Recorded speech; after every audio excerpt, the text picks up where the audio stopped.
While very few people were aware of this research outside of the industry, the perception by parents that these shows were way too manipulative was nonetheless there, and a backlash against these shows began almost immediately.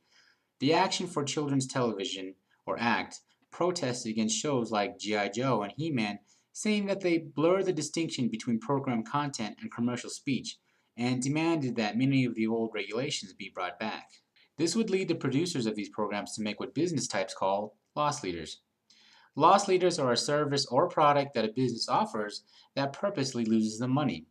Why would anybody do this? Loss leaders are offered for a number of reasons. Sometimes it's just to get you into the store, like when a store advertises a killer deal on a video game, but when you show up, they tell you they are sold out. The most famous example is disposable razors. The razor is reasonably priced, so you go ahead and buy one, but when you have to buy replacement blades for it, they cost almost as much as the razor. Other times, companies will create loss leaders to diffuse criticism of them over something that they did.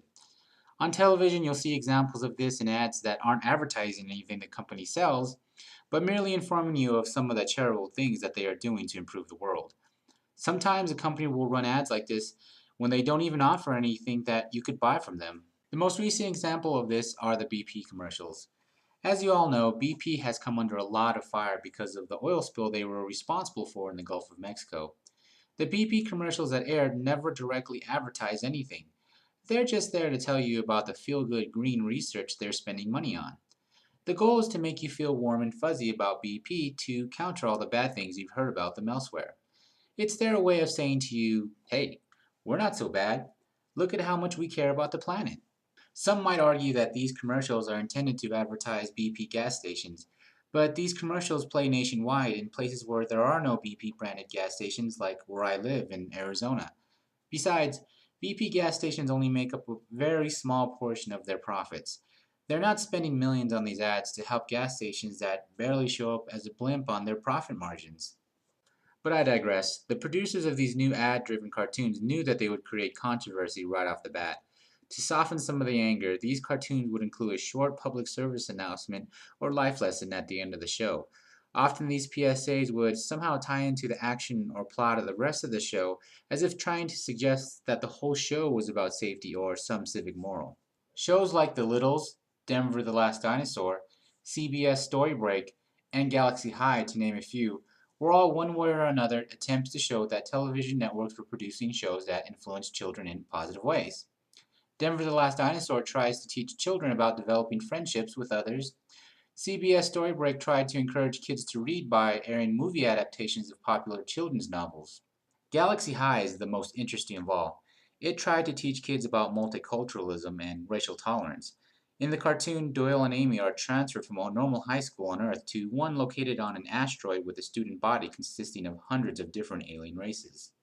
On Earth, Doyle is a superb athlete on the school's football team, a highly popular student whose triumphs on the field are prominently celebrated, while Amy is a diligent bookworm whose high grades and deep intellect mostly get her indifference and occasionally scorn from her classmates. This was intended to reflect America's culture of valuing athleticism over scholarship. When the two are transferred to Galaxy High, the tables are turned as the culture there values scholarship above all else. Amy flourishes while Doyle struggles, but both have to overcome challenges in adapting to an environment where they're not only the minority, but where the customs and people are completely alien to them. No pun intended. The production value on Galaxy High is very high for something made for television.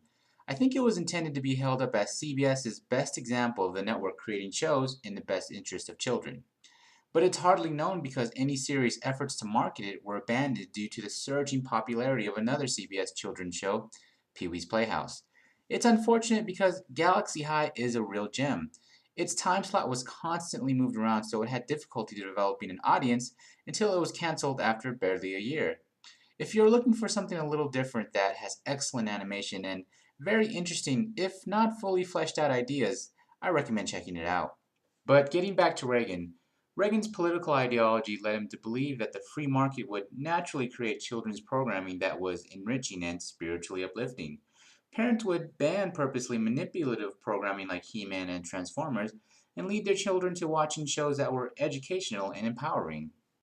Unfortunately, Reagan's ideology of the free market killing shows that were bad for children failed tremendously. Instead, it created a wild west of unregulated shows that really did blur the line between commercial, entertainment, and educational television. This made it hard for parents to not only distinguish shows that were having a negative impact on their children, but because of the new psychological techniques these shows were using to draw and hook in new viewers, it was making it extremely difficult for parents to keep children away from shows they did feel were bad for their kids. The rising tide of anger by parents and organizations like ACT would end this Wild West era of children's programming in 1990 with the passing of the Children's Television Act. This law would require television stations broadcasting children's programming to air at least 3 hours per week of educational shows during the time they normally aired their cartoons. Educational shows that were aired to meet this new regulation were marked with an E/I, which stood for educational and informational. The law, while not directly regulating children's programming very much, still changed the way they were produced going forward. It was a shot across the bow for many network executives, signaling a big change in the regulatory environment of their industry. The new law, along with an oversaturation of cartoons attempting to duplicate the success of shows like He-Man and G.I. Joe, and the growth of cable television which had channels solely dedicated to airing children's programming like Nickelodeon, led to a sharp decline in these particular types of shows being made. There would still be licensed shows with product tie-ins into the 90s, but they were fewer and far between, and much tamer in the way they used the shows as an advertising vehicle. Media professors that teach this history in their college classes report that their students will often get hostile with them when teaching about this part of history. Students will start denying the veracity of the history they are teaching. Children who grew up in the 80s have strong personal and emotional attachments to these shows, which makes it hard for them to believe how crassly manipulative they were. No one wants to believe that they were tricked and that their attachment and nostalgia these shows create for them isn't so much from their heart, but a purposeful result of marketing and psychological research. But that's why it's called The Secret History of Saturday Morning Cartoons.